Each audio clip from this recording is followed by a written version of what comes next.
Hey guys, what's going on? We are back for part 2 of Spyro Reignited Trilogy. Today we're going to be covering, I believe it's Town Square, the flight level in the Artisan's Home, I've forgotten what it's called, and we're going to be doing Toasty.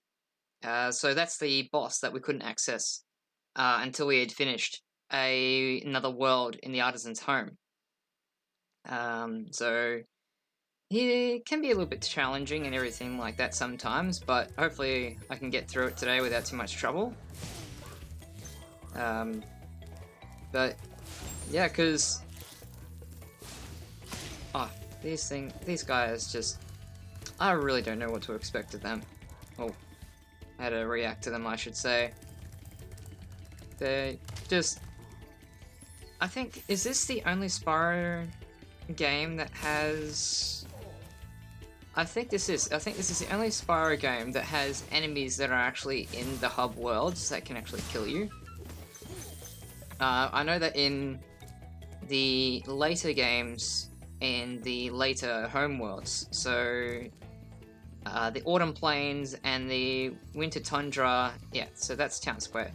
In Spyro 2, you could actually die if you fell off the map. I knew that. And I know that in Spyro 3, I think it's not until you get to Midnight Mountain that I think you can actually die. Oh no, Evening Lake, there are flame they're like flame things you have to go past, and they can obviously kill you and everything like that. But this one's the only one that actually has enemies that will attack you. So this is Town Square. And I think you can get a trophy or a skill point in here for charging all the bulls and making sure they're stuck in the ground instead of just killing them. Or flaming them, I should say.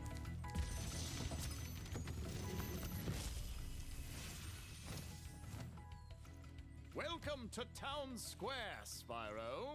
Begin exploring by gliding to that area with the bulls. Use the right stick to get a good look.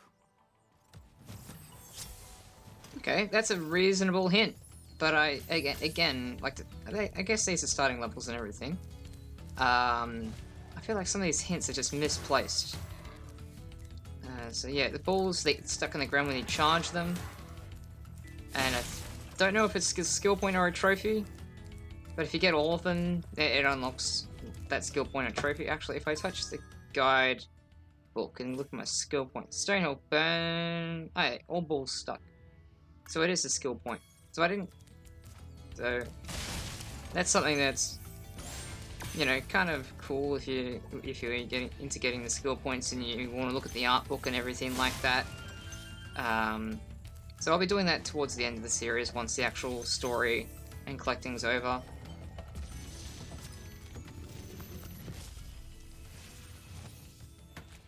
Thanks, Spyro. I had the worst itch on the tip of my wing.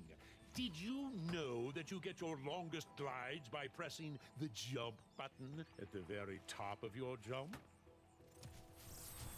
That's another tip that I feel like they should have added earlier, because you're already gliding to get to this point over the water. It's just another one of those situations. So again, try not to flame the balls if you want to get that skill point, otherwise you have to come back. I don't feel like coming back. I don't want to redo all these levels, or not redo the levels, but come back while I'm trying to get the gems and collecting all the dragon eggs and everything. Oh, he actually got me. Yeah, some of them are a little bit tough to get without paying too much attention to them. So this is the return home point. We don't want to go there just yet. Here's a dragon here.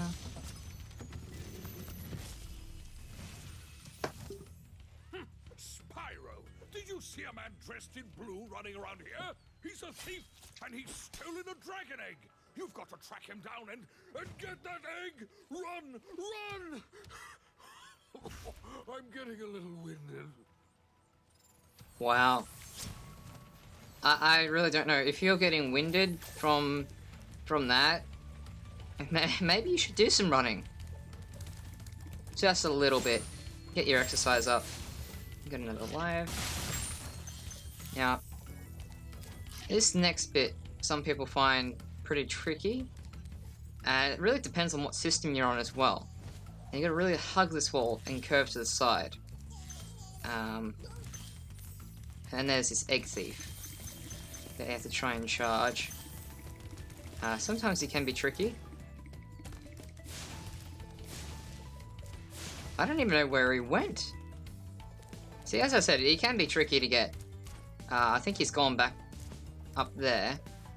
And you can't get him the reverse way, because sometimes with the egg thieves, you can go the reverse way and it's a little bit easier to find them. But this one's one of those ones where you have to climb the stairs, fly around and glide, and if you don't get him, see, that knocked me to the side just there. You got to get it just right, otherwise you're not going to make that jump. Hit that wall, there we go. And some of these guys can just be a little bit annoying. The ones with the turbochargers aren't so bad. I think this one you want flame? There we go. I got him as he was going back up. Yeah. He normally doesn't give me too much trouble. But it's just this bit here where you've got to go up and down. It's a little bit tricky sometimes. So I've moved my mic into a better position. I'm hoped that the audio isn't too bad. I'll have to go back and have a look through when I edit the video and everything like that. But it means that I can just see both my screens like really nicely and nothing's in the way. Like when I found that when I was using the mic in the position where it was last time, it was cutting off some of the screen and it was getting in the way of my hands. My hands would touch the cable. I really don't like it when my hands touch the cable and everything like that, so it's just a lot nicer now. And I think this is the last ball. Yes, there we go. Skill point acquired. So these chests here, you have to flame them to open them. And you can actually aim them at certain enemies and crates like that. It's really useful in a later level when you have an egg thief. And that's all the gems. And you can also flame these balls again, and it doesn't get rid of the skill point. It doesn't stop you from getting the skill point, so long as you charge them into the ground. So here's this dragon.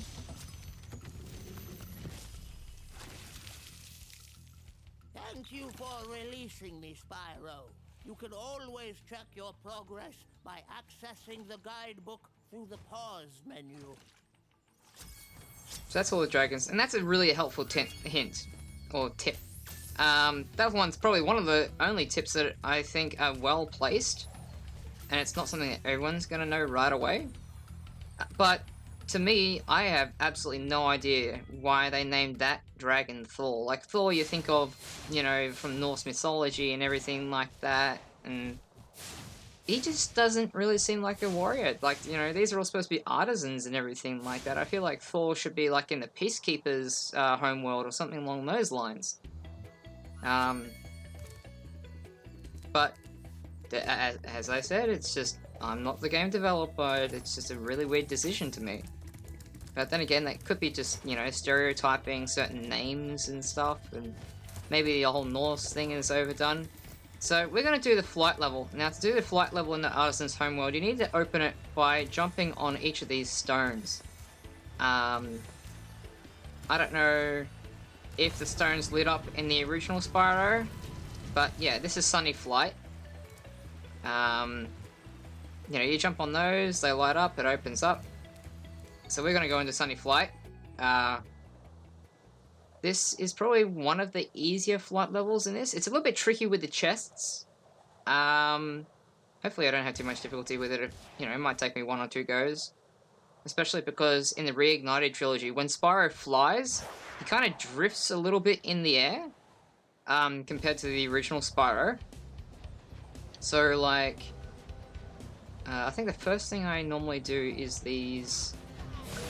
Well, maybe I do the chests first. I don't really remember. In the original, I think you could supercharge on these, that you can't supercharge in this one, maybe? I definitely know you can supercharge in the second game. So yeah, come out here. Then I do the chests.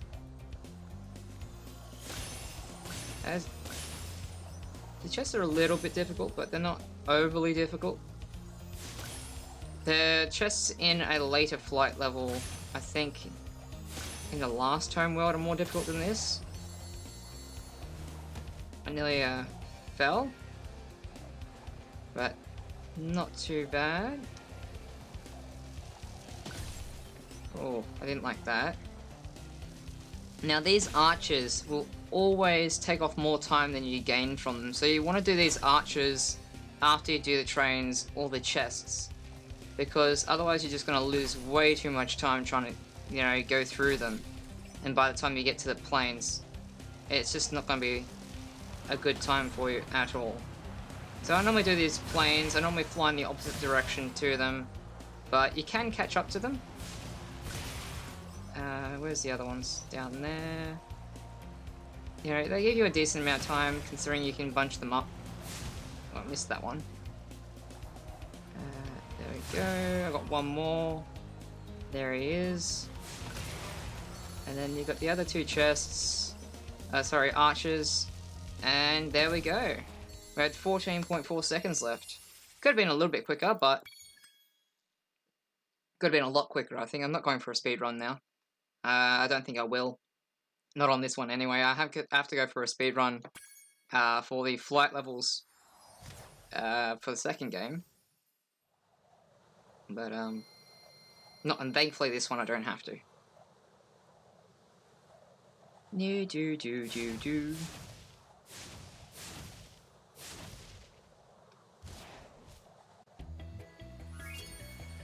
No, this music in this game is absolutely fantastic. Like, the music in the original Spyro was great as well, but the little things that they add here and there. So this is the dragon head.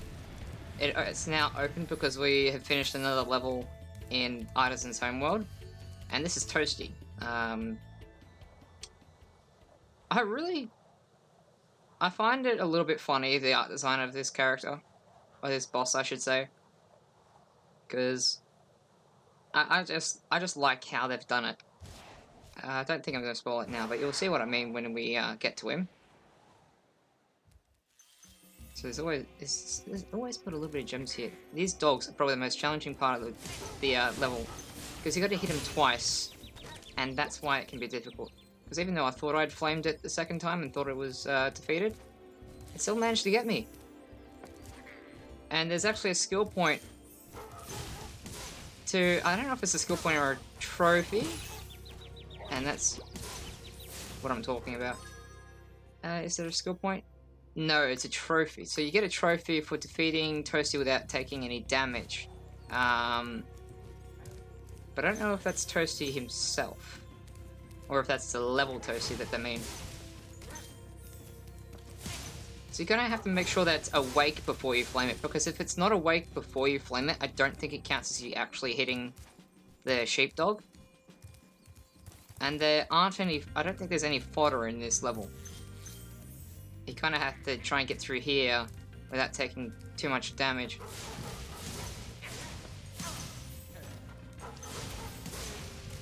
So, yeah. Once you go through here and defeat all the enemies, there's actually quite a number of Easter eggs on the walls and the paintings in here. And it's actually a really nice touch that they've added. Oh. It's a really nice touch that they've added. So I want to get that dragon. I collect these gems first because I have to go around that corner, and if I die, I don't want to have to go all the way through back to level again. So yeah, there's the pathway here. There's a dragon here. This is Nevin. Nasty Nork has put one of his most devious henchmen in charge of the artisan world. Bring him on! I think I smell a barbecue. Be careful, Spyro. Toasty has many tricks up his sleeve. Alright, so we've got all the dragons in here. Now that's Toasty over there, but we're going to go this way and collect the rest of these gems. And there's a couple of sheepdogs around this corner, so that's why I went to the dragon before coming around here. Just in case one of them got me, considering I've got no life left. And it's really easy to fall off the edge here, because they put chests right next to the edge. Alright, so that's that bit. I'll get the fairies. Is that me again? So that's all been saved. And then I have to try and defeat... That's... yeah. I don't like this level. This is one of the few levels that actually does kill me a couple of times. I think Dr. Shemp is another one, just because Dr. Shemp can be difficult to defeat sometimes. But yeah, that's... that. If you didn't see that, you'll see it again.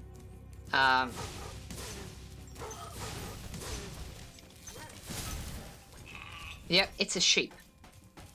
The boss, called Toasty, is a sheep. So, or is he a ram? I think he's a ram, actually. Oh, if you time that really well, you can get both of them without taking any damage.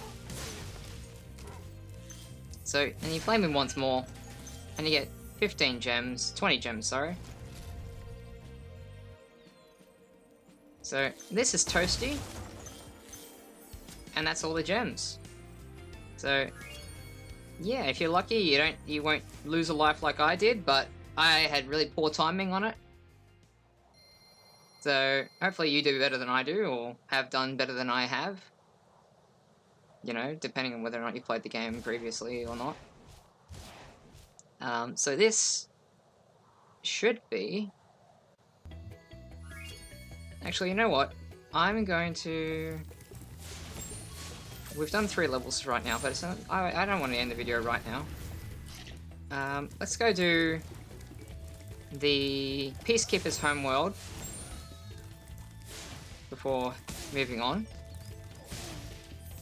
Because I think, you know, it's a reasonable amount of time left.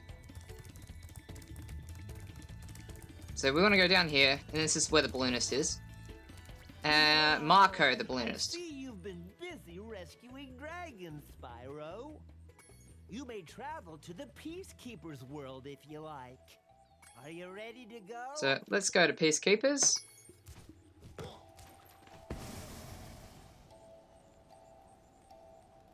And unlike in the next 2 Spyro games, we won't ever need to revisit worlds. So we can just move on through the hub worlds one by one until, you know, we finish this game, and then we can start Spyro 2. I don't know if it's Spyro 2 or Spyro 3 is my most favorite. I've definitely played the Spyro 2 the most out of any game. Because that was the one that I had on the PS1 when I was younger, and we had I think it was a pirated copy of Spyro 1. And it wasn't until a few years later, till I was like 10 or 11 or something, that we actually had our own copy of Spyro 3, because we used to use a copy, or at least I used to play it at my grandparents' on their PS1.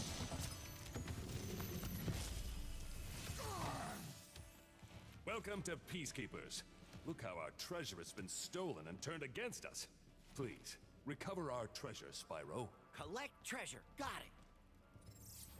So yeah, this is the first dragon of the Peacekeeper's homeworld.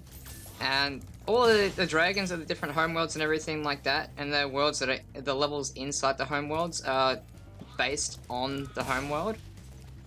So I just really like that that distinction. And this is the first homeworld in Spyro where the enemies will actually attack you and can kill you. You can move those cannons around and fire them, and we'll have to do that in a short second to get to some of the crystals and everything and the gems.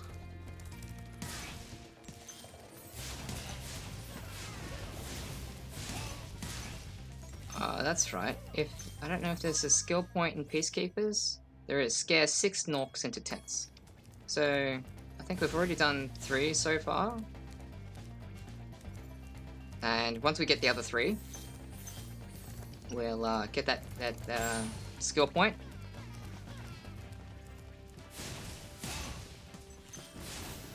I don't know if we need to kill them inside the tents.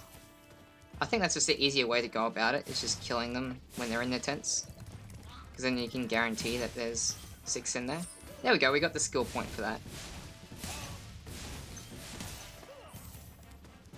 So we need to use this cannon to on that target so we can get to the other side. That's easy enough to do, and I think we also need to use the cannon on the chest, the metal chest, because they don't have keys, I don't believe. And we don't have supercharge in this level, so we need to use the cannons. I don't know if they use the cannons anywhere else in the first Spyro game except for in the Peacekeepers. I don't recall anywhere at all. So the balloonist is right here. He's a little bit easier to find.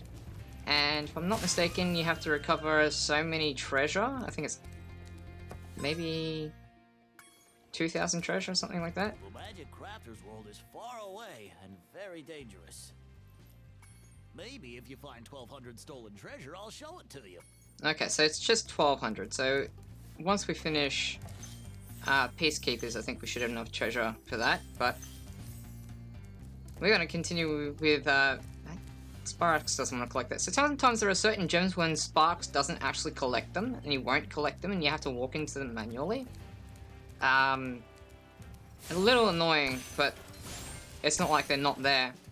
Now there are a couple of glitches here and there in the game. I don't think I've experienced any glitches on the PS4 or PS5 version, but on the PC version there's definitely a lot more glitches and everything, and that's just the way PC goes.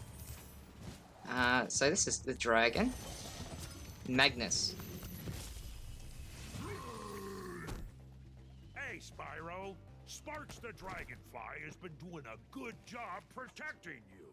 Make sure to keep him strong by feeding him lots of butterfly.